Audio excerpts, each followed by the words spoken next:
글씨체 고민하는 수험생들이 많은데 걱정하지 마세요. 저도 합격을 했거든요.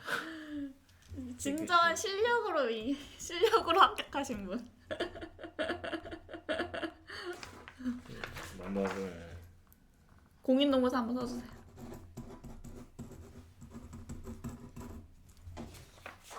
이 글씨로 저는 이 글씨로 합격을 했기 때문에 사실 이것도 지금 뭐 어느 정도 신경을 써서 그런 거지 이제 제한된 시간에 쓰려면 더 개판이 되는데 이걸로도 합격이 되어서 너무 고민은 하지 마시고 좀 그래도 보이기만 하게 쓰면은 큰 문제는 없을 것 같아요. 실력으로 합격하셨습니다.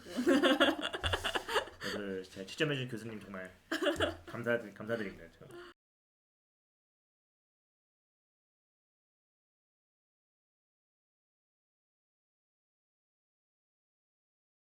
자, 먼저 세무사와의 관계. 기업체 운영과 관련해요. 노무사와 세무사는 필수적인 법률 서비스를 제공하고 있고 그만큼 가장 자주 마주치는 타 전문 자격사가 세무사이다. 그런가요? 맞는 것 같아요. 충무는 노무 세무 와 맞는 말이 맞는 표현이죠. 네.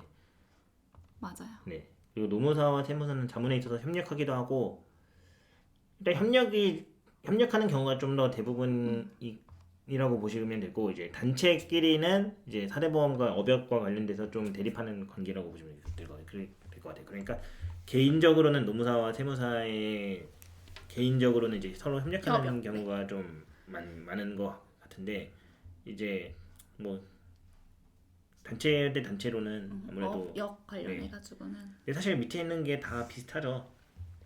뭐 밑에 경영지도사도 있고 변호사도 있고 행정사도 있는데 개인들끼리는 대립하진 않을 거예요. 단체가 좀 문제가 되는 부분인데 보통은 이제 세무사님들이 노무사를 소개시켜주는 경우가 좀 많은 것 같습니다. 아무래도 세무사가 기장 업무를 하면서 근로소득세나 그런 임금대장을 만들어주는데 세무사님들이 만들어준 임금대장이 좀 노동법과 맞지 않는 임금대장들이 있어서 거기서 이제 근로감독을 해서 뭔가 문제가 되는 경우도 돼서 노무사를 찾는 기업이 있는 경우도 있고 세무사가 잘 모르는 최저임금이나 통상임금에 대한 개념을 잘 몰라서 이거는 저희가 더 못하니까 노무사 소개시켜서 줄 테니까 그쪽 노무사랑 계약을 하세요 라고 하는 경우가 좀 있다고 보시면 될 것 같아요. 이런 내용들이 좀 여기 있는 것 같나요? 네. 뭐 자, 급여대장은 세무사가 작성하는 급여대장은 근로기준법과 부합하지 않는 경우도 있고 근로계약서도 가라로 세무사들이 작성해주는 경우도 있다라고 하네요. 계약서를 가라로도 작성할 수가 있나요? 뭐 부족하면 부족한 계약서가 좀 이상하면 이상한 계약서지 가라 작성. 노무사가 손해 아니냐. 5인 미만 사업의 경우는 노무사에게 단가 관심 없다. 5인 미만 사업장도 중요합니다. 중요합니다. 네, 얘가 있는데 얘를 되게 잘 쓰셨네요. 기본급만 달라있고 비과세 항목이 잔뜩 있는 경우가 많다. 주 5일제 근로자 시 10명. 시급 6,470원이면 이거 2017년에 만든 작성이거든요. 2017년에 시급 6,000원대였어요? 네. 저 1년 전 세무사분들이 하는 오류가 어떻게 발생되는지 이거는 노무사분이 그 경험담을 그대로 그냥 입력을 하신 것 같아요. 한번 자세히 읽어보세요. 경영지도사와의 관계. 사실 경영지도사가 어떤 업무를 하는지 정확하게 잘 모르기 때문에 왜냐면 경영지도사는 인사 부문뿐만 아니라 재무나 뭐 그런 쪽도 다 담당해 주셔서 좀 포괄적인 부분이라서 노무사와 그런 겹치는 부분이 좀 뭐가 있을까 좀 고민했는데 이 부분 이제 지원금 사업 대행 업무는 뭔가 좀 있는 것 같아요. 그러니까 이제 고용노동부에서 이제 고용보험법에서 하는 고용지원금 같은 게 있어요.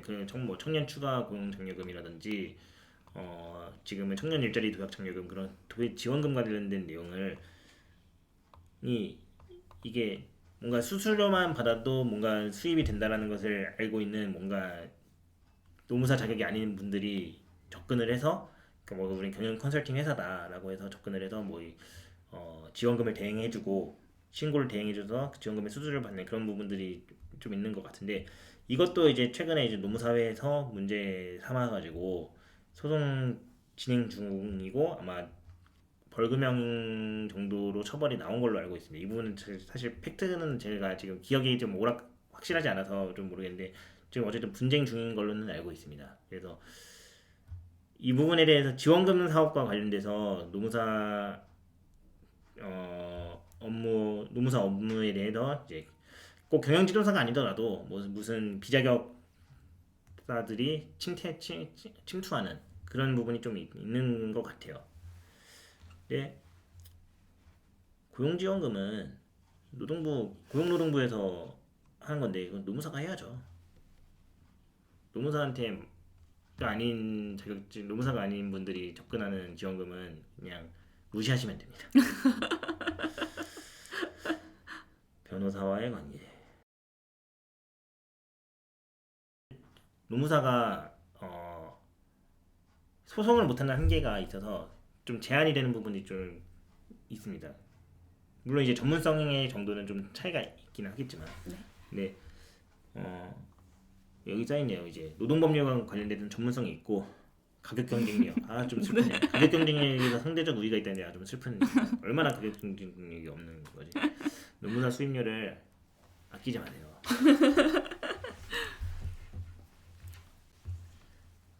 이제 노무관리 경영에 대한 업무는 노무사 배타적인 영역이라고 합니다. 인사 노무와 관리 경영 컨설팅 법률은 변호사 영역이 아니며 이제 최근에 대법원 판례에서 이제 노무사가 아까도 업약에서 그 각주했는 판례였던 것 같은데 노무사가 변호사법 위반을 해서 처벌을 받은 내용이 있죠. 그래서 이게 좀 노무사의 좀 아쉬운 점이라고 좀 보여집니다. 이 부분이 좀 이제 노무사 회에서도 업역을 확장하기 위해서 좀 이런저런 입법적인 시도를 하고 있는 것으로 좀 알고 있습니다. 행정사와의 관계는 사실 업역 갈등이 제일 심한 것 같아요. 왜냐면은 노무사법에서는 노무사 외에는 뭐 관련 법에서 제한하지 않는 한 뭐 업의 업무를 할 수 없다라고 되어 있는데 행정사법에서는 행정사는 행정청에 내는 기관은 다 할 수 있다라고 되어 있어서 이게 좀 약간 충돌이 되고 있거든요. 그래서